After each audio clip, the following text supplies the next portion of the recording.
Entonces, podemos abrir nuestras Biblias en el Evangelio de Juan, capítulo 20. Juan, capítulo 20, versículos 19 al 22, por favor.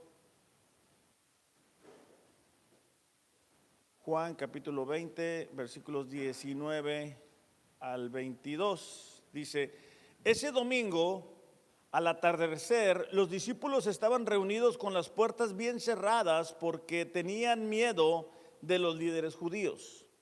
De pronto Jesús estaba de pie en medio de ellos y les dijo: la paz sea con ustedes. Mientras hablaba, les mostró las heridas de sus manos y su costado. Ellos se llenaron de alegría cuando vieron al Señor. Una vez más les dijo: la paz sea con ustedes. Como el Padre me envió a mí, así yo los envío a ustedes. Entonces sopló sobre ellos y les dijo: reciban el Espíritu Santo. Padre, gracias por esta mañana, gracias por la oportunidad de estar aquí reunidos. Pedimos que el día de hoy cada uno de nosotros pueda no únicamente ampliar su conocimiento acerca de la resurrección, sino que podamos experimentar el verdadero significado de la resurrección. Te damos gracias por la oportunidad de estar aquí reunidos, por habernos rescatado de nuestra manera equivocada de vivir. Y te pedimos que cada uno de nosotros pueda prestar atención a lo que vamos a compartir, que uses mi vida, Señor, para compartir tu palabra de una manera fiel. En el nombre de Jesús, amén. Este domingo, alrededor del mundo, los cristianos celebramos la resurrección de nuestro Señor Jesucristo. La resurrección probó que Jesús era quien dijo ser el Hijo de Dios. La tumba vacía implica una nueva posibilidad de vivir para aquellos que depositamos nuestra confianza en Jesús. La resurrección es para la fe cristiana la base, el fundamento, los cimientos, ¿verdad? Así lo dijo Pablo en 1 Corintios capítulo 15, versículos del 12 al 19. Dice así: pero díganme lo siguiente: dado que nosotros predicamos que Cristo se levantó de los muertos, ¿por qué algunos de ustedes dicen que no habrá resurrección? Pues si no hay resurrección de los muertos, entonces Cristo tampoco ha resucitado. Y si Cristo no ha resucitado, entonces toda nuestra predicación es inútil. La fe de ustedes también es inútil. Y nosotros, los apóstoles, estaríamos todos mintiendo acerca de Dios. Porque hemos dicho que Dios levantó a Cristo de la tumba. Así que eso no puede ser cierto si no hay resurrección de los muertos. Y si no hay resurrección de los muertos, entonces Cristo no ha resucitado. Y si Cristo no ha resucitado, entonces la fe de ustedes es inútil y todavía son culpables de sus pecados. En ese caso, dice, todos los que murieron creyendo en Cristo están perdidos. Y si nuestra esperanza en Cristo es solo para esta vida, somos los más dignos de lástima de todo el mundo. Entonces Pablo está diciendo a esta iglesia, ¿verdad?, que si la resurrección no existió, hay 6 consecuencias desastrosas. La primera es que la predicación de Cristo es inútil o absurda, es decir, no tiene sentido. Número 2, la fe en Cristo pues también sería inútil si es que Cristo no resucitó. No habría un provecho en creer en Jesús si éste quedó en la tumba. 3, todos los testigos y predicadores de la resurrección seríamos llamados mentirosos. 4, nadie sería perdonado del pecado. No habría perdón, no habría posibilidad. ¿Cómo podríamos ser salvos? 5, todos los creyentes del pasado están perdidos y sin esperanza, es decir, todos aquellos que pusieron su confianza en Jesús, pues continúan estando en sus pecados. Y 6 dice, los cristianos serían las personas más dignas de lástima en el universo. ¿Por qué? Porque estaríamos creyendo algo que no hubiera sucedido. Pero damos gracias a Dios de que sí sucedió. de que esa tumba vacía nos da la posibilidad, como les mencionaba hace unos instantes, de vivir de una manera diferente. Hay un parteaguas en la historia de la humanidad. El pasaje que leíamos al inicio de Juan nos menciona ese primer encuentro que tiene Jesús con sus discípulos y lo que implicó para ellos el que Jesús haya resucitado. Creo que con frecuencia sabemos de la resurrección, pero no entendemos qué debemos de experimentar como consecuencia de ella. Es muy triste darnos cuenta que esta llamada Semana Santa es para algunas personas la posibilidad de tener unos días libres, la oportunidad de estar con la familia, la oportunidad de desvelarse, y de santa esta semana no tiene nada, ¿verdad? Mirábamos el día de ayer noticias de personas alcoholizadas en accidentes, por esa falta de entendimiento de lo que implica la resurrección de Jesús. Ahora, Jesús fue claro acerca de esto que le iba a suceder. En Marcos capítulo 8, versículo 31, dice que comenzó a enseñarles que le era necesario al Hijo del Hombre padecer mucho y ser desechado por los ancianos, por los principales sacerdotes y por los escribas, y ser muerto. Y fíjate la última parte, resucitar después de 3 días. Entonces, la tumba vacía significa que el universo es diferente. Y quiero que veamos algunas implicaciones de la resurrección que tuvo para los primeros discípulos y también para nosotros. En el versículo 19 descubrimos el primero, porque Jesús dice: la paz sea con ustedes. Entonces, el primer implicación es la paz que ahora podemos tener. Y en este sentido, tenemos que tener claros qué significa esta paz que ahora podemos tener con Dios. Porque es común escuchar a personas que dicen que están bien con Dios, que están en paz, que está el mejor, que el amigo, que el vecino, que el primo, que el compadre, y se comparan con algunas personas y consideran estar bien con Dios. Romanos 5:1 dice: por lo tanto, ya que fuimos declarados justos a los ojos de Dios por medio de la fe, tenemos paz con Dios, gracias a lo que Jesucristo nuestro Señor hizo por nosotros. Entonces, aquí nos damos cuenta de algo. Antes de Jesucristo, nosotros no estábamos en paz con Dios. Existe una idea, ¿verdad?, que todos somos hijos de Dios y que al fin de cuentas todos vamos a estar con Dios. No sé si a ustedes les ha tocado escuchar, ¿verdad?, que fallece una persona que no era cristiana y alguien pone, ¿verdad?, ya Dios lo necesitaba en el cielo y se lo llevó. Y bueno, a lo mejor puede sonar una idea pues que consuela el corazón de las personas que han sufrido una pérdida, pero a pesar de ello no implica que sea verdad. La verdad es de que todos, cada uno de nosotros al nacer está enemistado con Dios. Ahora, ¿por qué? Romanos 5:12 dice esto: por tanto, dice, tal como el pecado entró en el mundo por medio de un hombre, hablando de Adán, y por medio del pecado la muerte. Cuando Adán y Eva pecan, introdujeron a la humanidad la muerte. ¿En qué sentido? Porque ellos no murieron ahí. Bueno, sí murieron.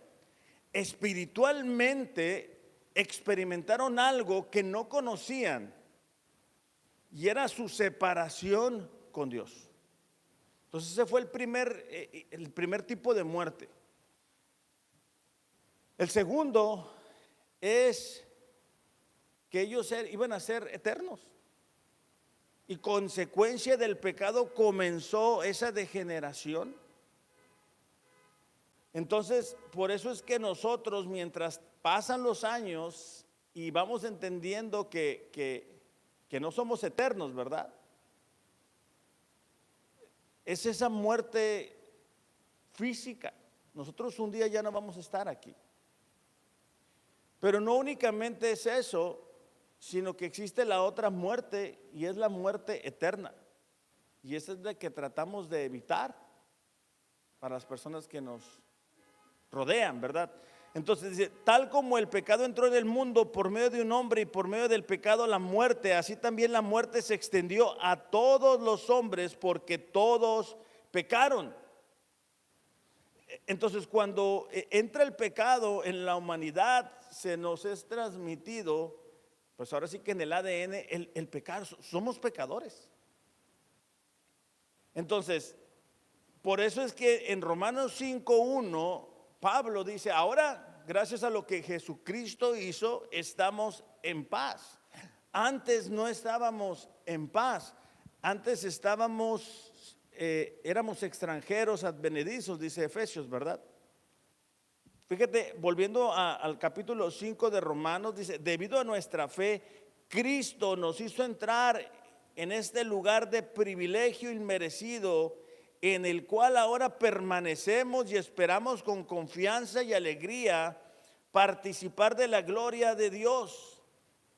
Ahora que estamos en Cristo, dice Pablo, tenemos un inmerecido favor, la gracia, y estamos esperando un día estar eternamente con Él.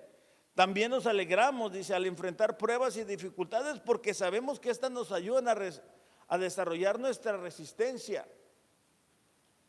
Entonces, el primer beneficio es la reconciliación con Dios. Por eso es que realmente podemos experimentar de la paz de Dios. Las personas buscan en diferentes lugares poder experimentar de la paz verdadera, pero esta no sucede hasta que entendemos de dónde proviene la verdadera paz. Es decir, que necesitamos primero estar en paz con Dios. ¿Cómo vamos a estar en paz con las personas que nos rodean si no tenemos paz primeramente con Dios? Por eso miramos a nuestros jóvenes confundidos, cometiendo malas decisiones, buscando en las personas, buscando en las bebidas, buscando en las sustancias, buscando en las experiencias la verdadera felicidad. Las personas que consumen sustancias lo hacen muchas veces para poderse olvidar de su realidad. Pero eso es como una pastillita nada más para el dolor, porque después las circunstancias se vuelven a aparecer y la paz se va. La paz que Dios nos ofrece es una que supera nuestro entendimiento humano. Es una paz que no depende de las circunstancias. Nosotros oramos para que las circunstancias cambien, ¿verdad? Que una situación que estamos enfrentando queremos que las circunstancias cambien y está bien. Pero la paz de Dios no depende de que las circunstancias cambien. Dependen de nuestra buena relación con Él. Dependen de si nosotros estamos en Cristo o no. La ausencia de paz produce confusión. ¿Cuántas veces escuchamos de personas con dinero que se suicidan? ¿Por qué? Porque no tenían paz. La paz interna. La ausencia de paz también produce temor. ¿Qué va a pasar mañana? ¿Cómo voy a enfrentar esta situación? ¿Qué voy a hacer ante esta nueva prueba que se me está apareciendo? La ausencia de la paz también nos conduce a tomar malas decisiones. La ausencia de la paz también produce el sentido de soledad. Podemos estar rodeados de personas, pero a la vez sentirnos solos. Sentimos que las circunstancias nos aplastan, nos sentimos inseguros, experimentamos la incertidumbre. Pero la paz de Jesús es capaz de calmar nuestros temores más grandes. El mundo busca de alguna manera imitar o replicar lo que Dios da, ¿verdad? Y ofrece una paz pasajera. Por eso se han puesto muy de moda estas nuevas religiones, ¿verdad? Que te prometen que tú vas a tener paz. Por eso estas nuevos también de yoga, ¿verdad? Que tienes ciertas prácticas y debes de vaciar tu mente y cosas así por el estilo. Pero la realidad es de que luego vienen las circunstancias y la paz se va. El mundo también te dice que si tú tienes suficiente dinero vas a tener paz. O quizá el mundo nos ha ofrecido, vete de vacaciones para que experimentes paz. Lo que necesitas son unas vacaciones. Pero después regresamos de vacaciones y no únicamente no tenemos la paz, sino que ahora tenemos nuevas deudas que impiden aún más que podamos experimentar de la paz. Estos discípulos de Jesús, dice ahí, ¿verdad?, que tenían las puertas bien cerradas, porque tenían temor. Habían visto a su maestro ser crucificado y ellos habían asumido que todo se había terminado. Entonces dicen, en cualquier momento vienen por nosotros.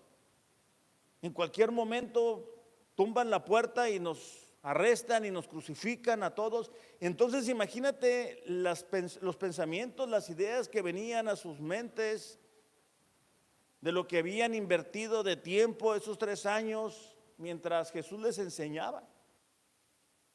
Y eso nos ayuda a recordar lo que Jesús dijo en Juan 16:33. Les he dicho, dice, todo lo anterior para que en mí tengan paz. Aquí en el mundo, dice, tendrán muchas pruebas y tristezas, pero anímense, porque yo he vencido al mundo. Cuando nuestra paz está basada en cosas externas, es pasajera. O sea, si nuestra paz está basada en algo momentáneo, pasajero, cuando eso cambie, se lleva nuestra paz.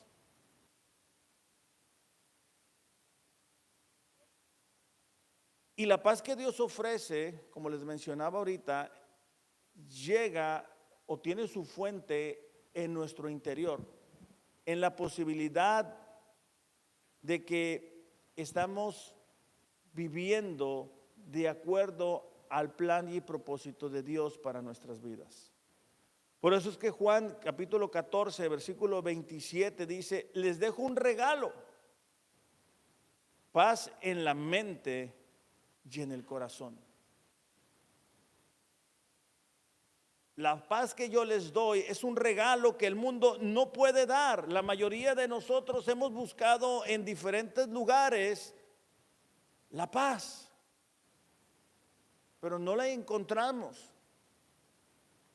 Pero entonces cuando escuchamos del Evangelio, de la posibilidad de vivir de una manera diferente, de un Dios que nos amaba y que ofrecía su perdón si nosotros nos arrepentíamos,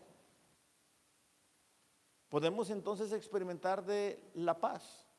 Dice, así que no se angustien ni tengan miedo. La paz es el anhelo y el deseo para la mayor parte de la humanidad. O sea, durante años el ser humano busca encontrar la paz en las riquezas, en los viajes, en las vacaciones, en el trabajo, en alguna relación, en alguna posesión. Estaba mirando que hay varios artistas, personas que uno, bueno, llegas a considerar que están bien económicamente. Últimamente se ha puesto de moda para ellos realizar un retiro espiritual. Y básicamente es consumir todo tipo de droga mientras hacen una especie de regresión. El problema es de que regresan más endemoniados de lo que se fueron. Pero bueno, el punto es que el mundo está en búsqueda de paz. Quizá algunos de nosotros en esta mañana no estamos experimentando de la paz que sobrepasa todo entendimiento humano. Bueno, las buenas noticias es que en Cristo podemos tener esa paz. Uno de los títulos de Jesús es que Él es el príncipe de paz.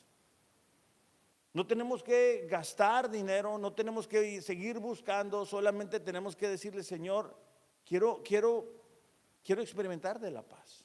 Y si no hemos nacido de nuevo, necesitamos arrepentirnos de nuestros pecados, pedirle que nos perdone, para que entonces ya no estemos en contra de Dios, sino que Dios esté con nosotros.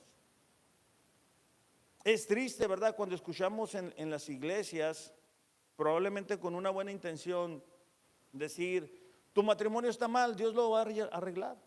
Tienes un negocio que no está funcionando bien, Dios lo quiere arreglar. Tienes este problema, Dios te lo quiere ayudar. Y aunque es probable que Dios nos ayude con el matrimonio y Dios nos ayude con la economía de un trabajo, aunque es probable, ese no es el evangelio. El evangelio es que tú y yo, como leímos ahorita, nacimos siendo pecadores, nacimos siendo enemigos de Dios, pero que Dios nos amó tanto que envió a su Hijo Jesús a morir por nuestros pecados, para que si nosotros creemos en Él, nos arrepentimos de nuestros pecados, podamos vivir bajo su voluntad. Y entonces sí experimentamos de la paz, y entonces sí Dios nos va a ayudar, a lo mejor no como tú y yo lo esperábamos, pero sí de acuerdo a su voluntad, que es infinitamente mejor que la nuestra. De hecho, Gálatas 5:22 dice que uno de los frutos del Espíritu Santo es la paz. Es decir, entre más desarrollamos nuestra relación con Dios, más de la paz de Dios va a estar gobernando nuestros pensamientos, nuestra manera de vivir. Una pregunta para nosotros en esta mañana es: ¿qué tanto de la paz que Dios nos ha prometido estamos experimentando? No porque no esté disponible, sino porque quizá comenzamos a buscarla en los lugares equivocados, a pesar de tener el conocimiento de Dios, y queremos encontrar la paz en cosas pasajeras, como el mundo lo hace. Una segunda implicación de la resurrección es el gozo o la alegría. En el versículo 20 dice: mientras hablaba, les mostró las heridas de sus manos y su costado, y ellos se llenaron de alegría cuando vieron al Señor.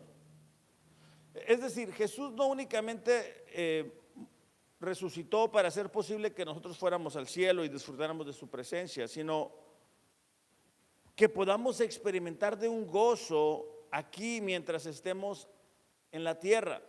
El gozo o la alegría, ¿verdad?, es la felicidad que está basada en las promesas divinas que no cambian. No es una felicidad, otra vez, que dependa de lo pasajero, sino que depende de promesas que Dios nos ha dado.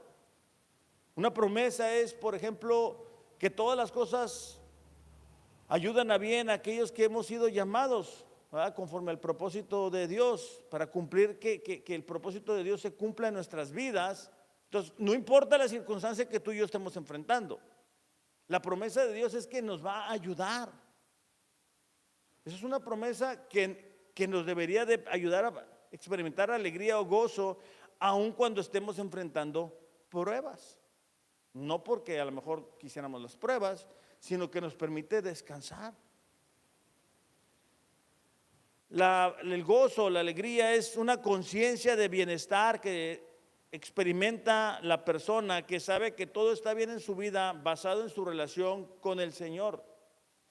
Esta alegría no es producto otra vez de circunstancias favorables, y ocurre en las circunstancias más dolorosas y severas.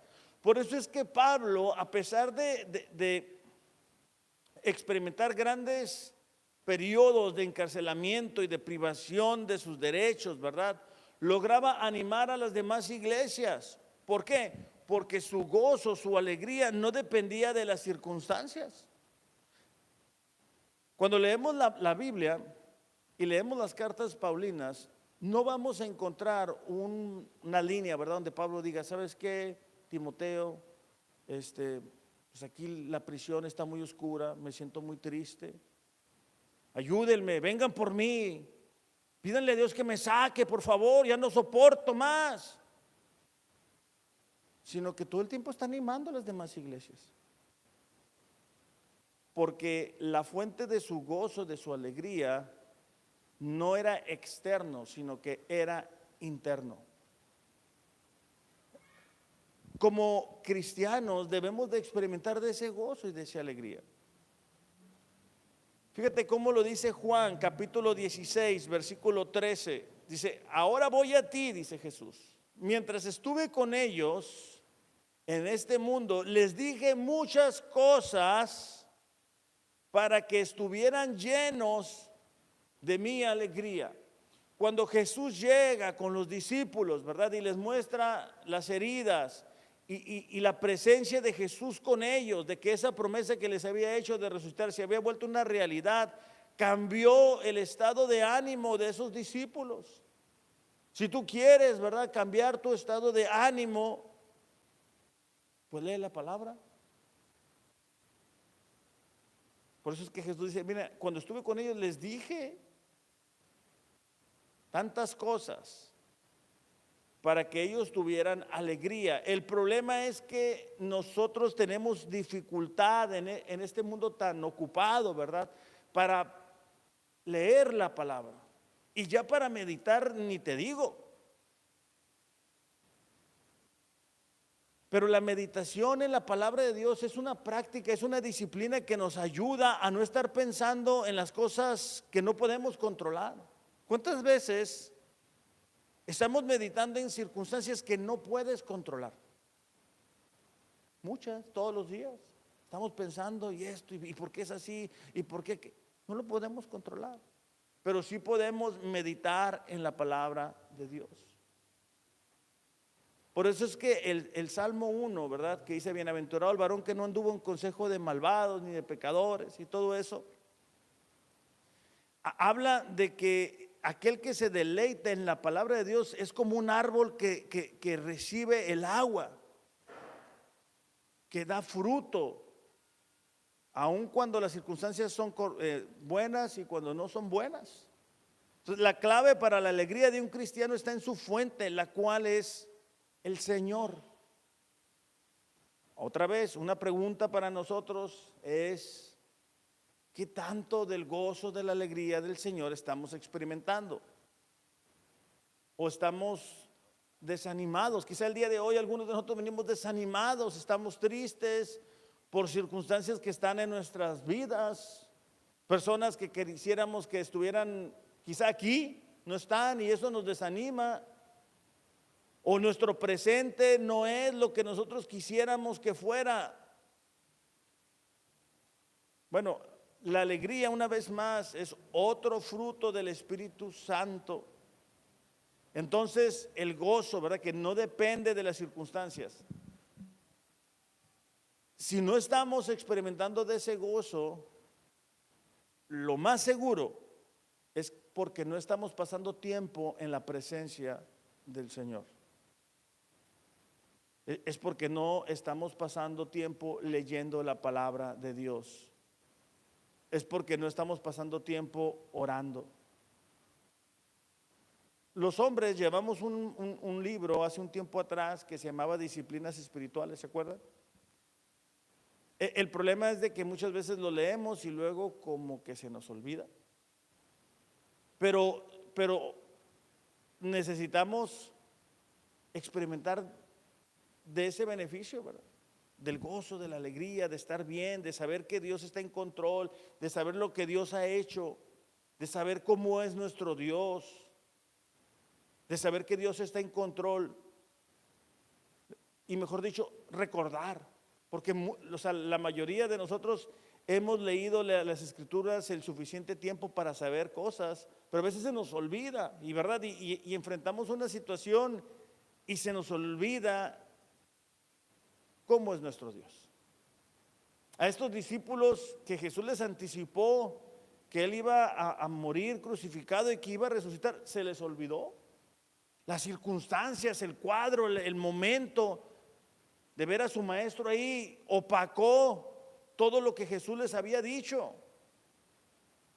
Pero a pesar de las circunstancias, las promesas de Dios siguen siendo amén. Siguen estando firmes, siguen estando disponibles para nosotros. Una tercera implicación de la resurrección es el propósito que Dios les da. Dice en Juan 20:21, una vez más les dijo: la paz sea con ustedes, como el Padre me envió, dice, así yo los envío a ustedes. Es triste para el ser humano ir por la vida sin un propósito. O sea, ¿para qué estamos aquí en la tierra?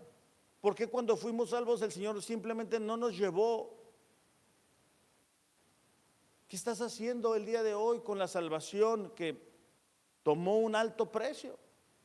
Bueno, aquí Jesús está entregando la comisión a sus discípulos, ¿verdad? De ir y compartir la palabra.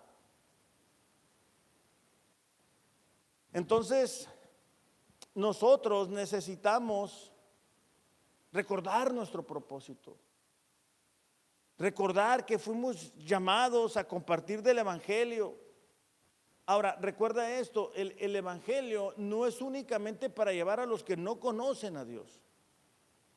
El Evangelio es lo que nos permite que nuestro matrimonio sea lleno de gracia, que nuestra familia esté cimentada con principios bíblicos, que en nuestro trabajo, ¿verdad?, podamos actuar de manera conforme a la palabra de Dios. Una pregunta para nosotros es: ¿qué tanto de esta gran comisión estamos haciendo? ¿Qué tanto estamos compartiendo con las personas que nos rodean? Porque pudiéramos venir y estamos bien a gusto porque somos puros cristianos y bien suave, pero se nos olvida que Dios abre las oportunidades y los espacios para compartir de nuestra fe con las personas que nos rodean. En 2 de Corintios capítulo 5 versículo 17, si lo podemos buscar, 2 de Corintios 5, 17.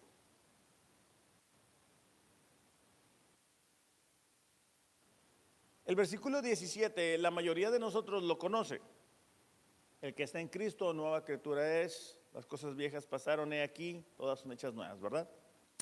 Pero el versículo 18 dice: todo esto es un regalo de Dios, quien nos trajo de vuelta a sí mismo por medio de Cristo.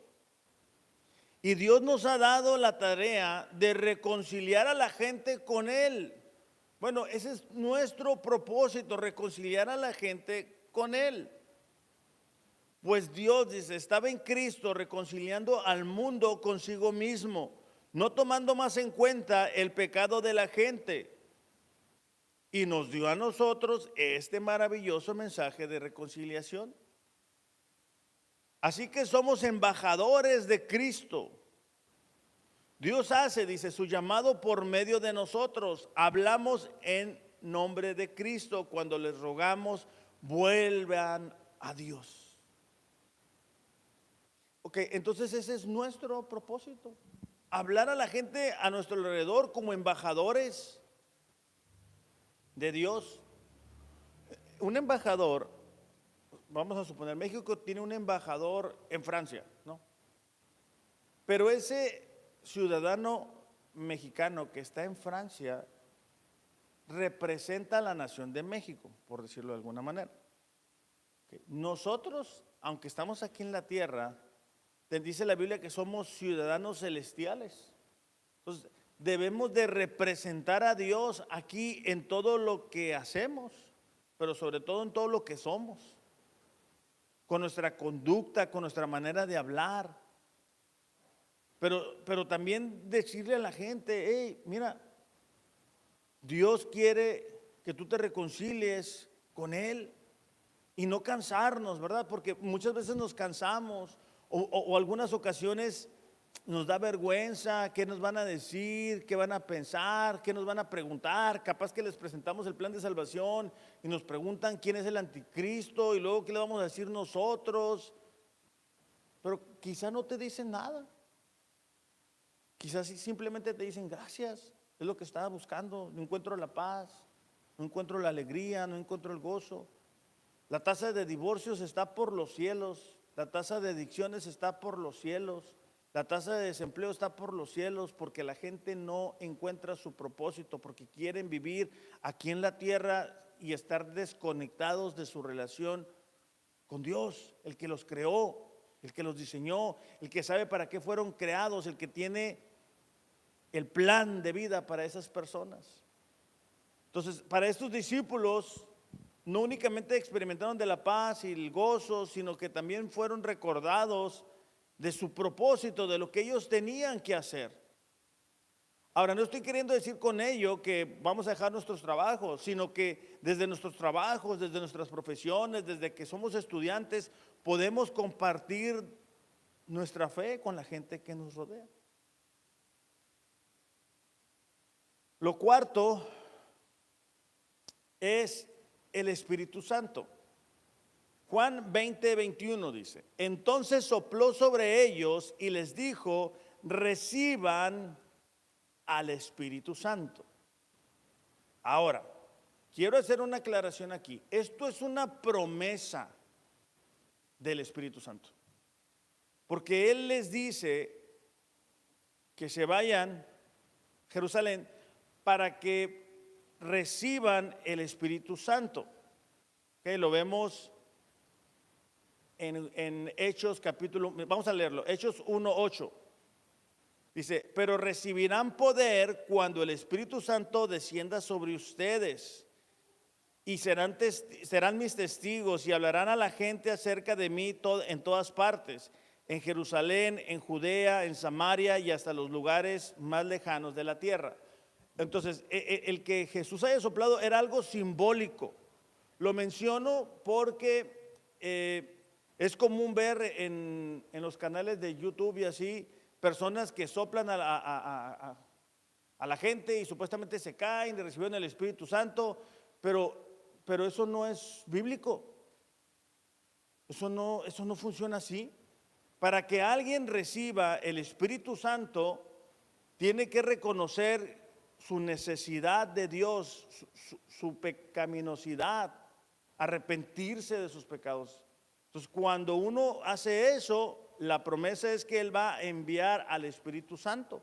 Por eso es que Jesús les dice, ¿verdad? Les conviene que yo me vaya, para que cuando yo me vaya venga con ustedes el Espíritu Santo. Entonces aquí es algo únicamente pues para aclarar. La capacidad, hablando del Espíritu Santo, nos da la capacidad de hacer cosas extraordinarias, aún siendo personas ordinarias. Es la presencia de Dios en nosotros. Ahora, cuando decimos extraordinario, luego nuestra humanidad se va a milagros, ¿verdad? Entonces yo voy a hacer milagros, entonces yo voy a hacer esto. No. Digo, a lo mejor haces milagros, pero no es únicamente eso, sino que es un milagro que tú y yo pudiéramos conocer a Dios, por ejemplo. Un matrimonio cimentado en la palabra de Dios, cuando tantos matrimonios se están separando, el día de hoy es un milagro, es algo extraordinario, es algo que solamente Dios puede hacer. Cuando tú miras a las personas quizá con las que fuiste a la escuela o trabajaste algún tiempo y pasa el tiempo, pasan los años, ¿verdad? Y los ves y tú te das cuenta de la consecuencia de que no están en Dios, pues eso es algo extraordinario. Educar a nuestros hijos con los fundamentos cristianos, es decir, con lo que la palabra de Dios dice, es algo extraordinario. Inculcar en ellos el temor hacia Dios, el respeto hacia Dios, es algo extraordinario, es algo que no sucede de forma común, y es a lo que yo me refiero. Entonces, Jesús les dice, ¿verdad?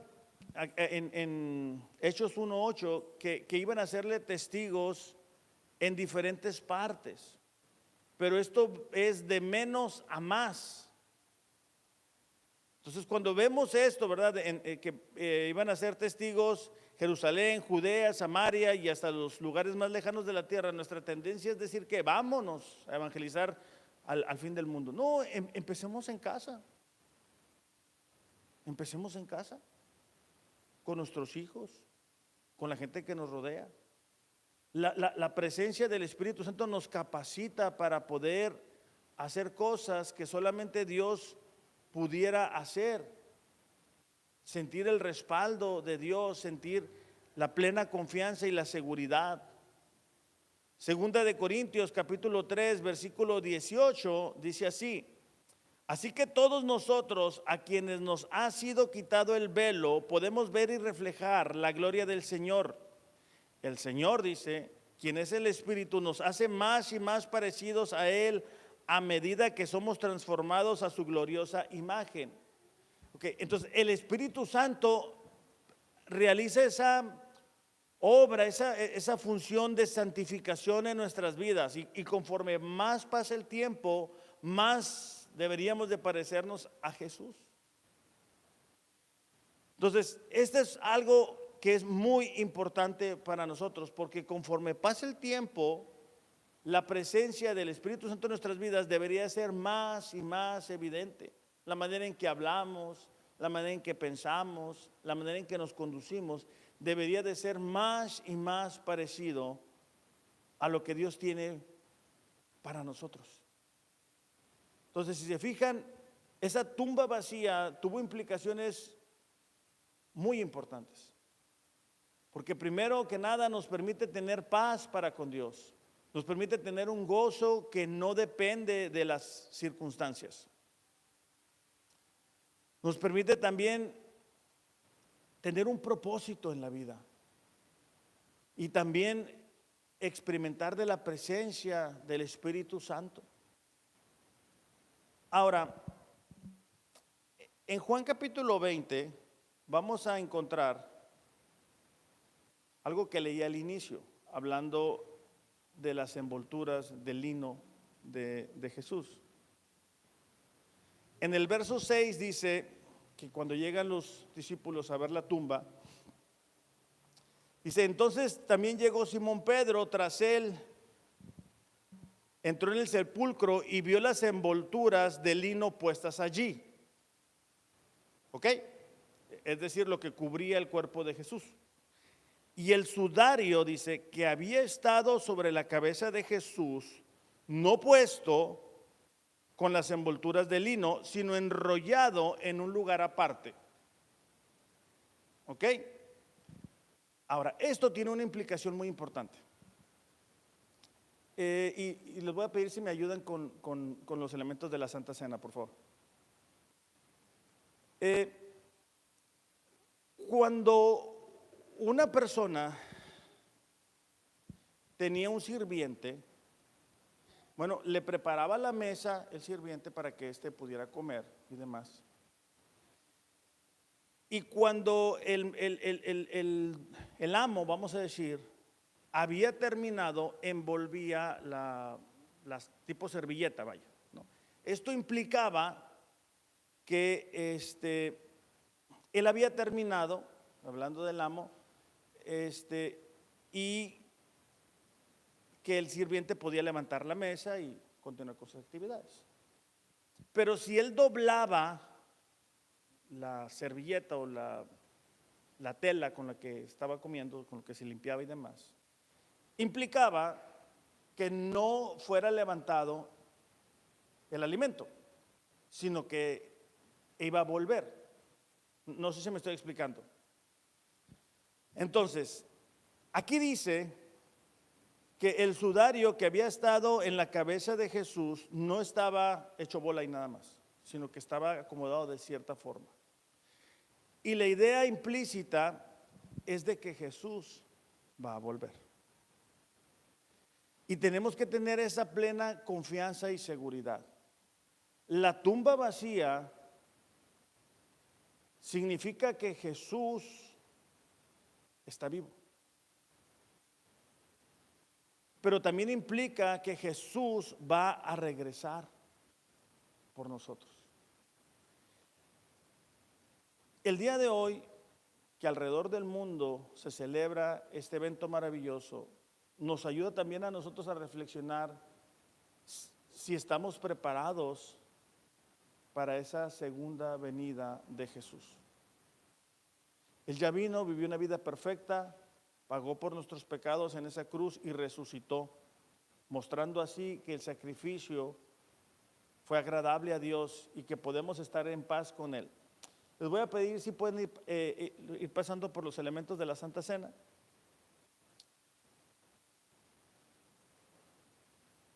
Y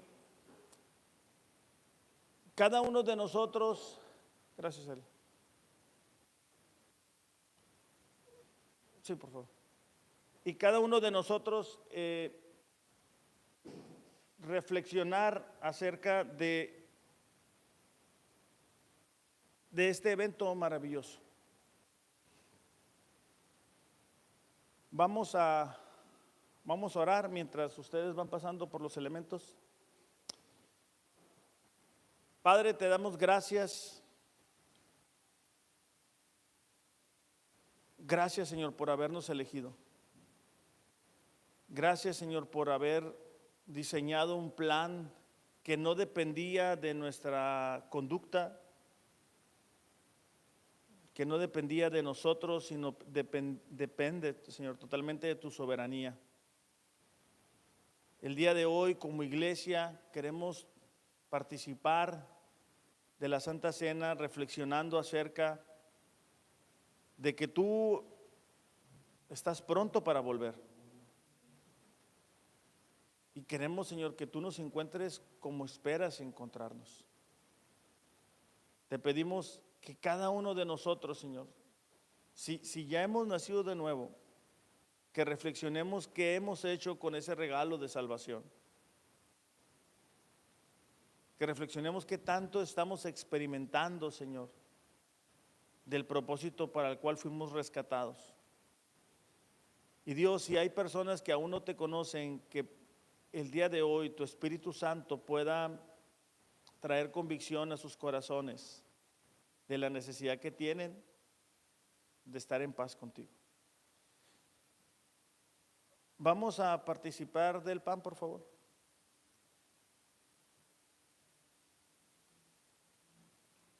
Y podemos participar del vino.